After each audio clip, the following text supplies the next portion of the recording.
Hey, this is Matt, and today we're going to look at the earnings report summary. And the summary goes over the results of the earnings reports that we've sent out. We're going to review the stocks that I've reported. We're here at the halfway point of earnings, the first earnings in 2018. We're going to look at the stocks that I've already announced and assess the best signals for identifying what we call excess option returns, which is the difference between the option market expectation of stock movement as given by the straddle price and how much the stock actually moved. We're going to look at the stock price moves after announcement and compare them to the straddle price.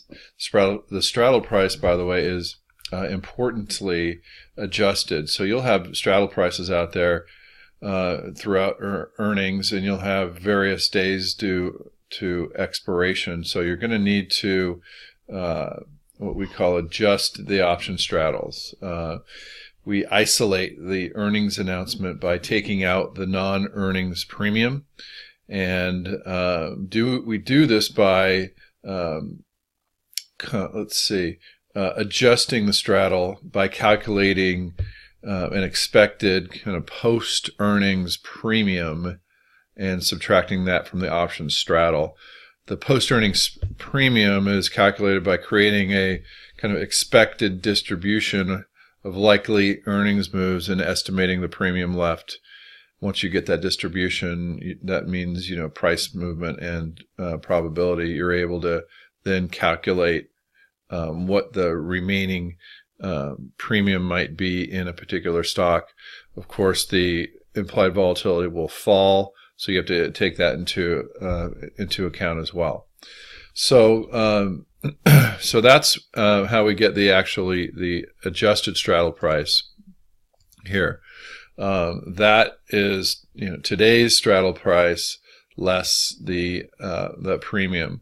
The past straddle price, which actually does turn out to be the best predictor of future excess returns, is applying that to the last 2 years of earnings.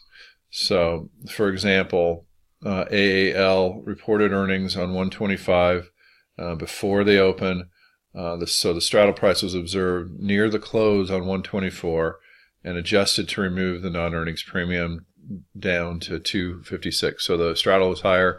We removed the premium down to 256. That is the amount that we expect the stock to move at earnings. And then what we do is we observe what it actually moved. It actually went down $1.74, which was 1.5% in terms of the stock price less than we expected. So the way that math goes is 256 minus 174 divided by 54.79 is the what we call the excess straddle price. Now in this case, AAL was a sell signal. The past straddle divided by the current straddle, you could see that it's less than the straddle price. So that came out as a sell signal. It did work. The stock did move out, less than was expected by the market by the current adjusted straddle price. So I know that's a lot to take in, but again, it's an important way to look at it. It's very technical. If you're going to trade earnings, there's a lot of smart guys out there and ladies. You're going to need to find your edge, and hopefully by using the ORAT's earnings report, you could get that edge. So basically what we did is in this list halfway through, there were 343 stocks that met the criteria. Each of the 5 types of observations, which is historical projected move, past actual moves, the same quarter moves, and the past year moves. Those were all assessed just like we just assessed the straddle profit. And we calculated out, win rates and return rates, and the top one, in terms of win rate, was actually the past actual moves. So you would compare the 193 to 256, and that was a sell as well. That would give you a win. The average return was for the past actual was only 0.2%, where it was 0.7% for the past straddle. So we kind of take that as the most important indicator.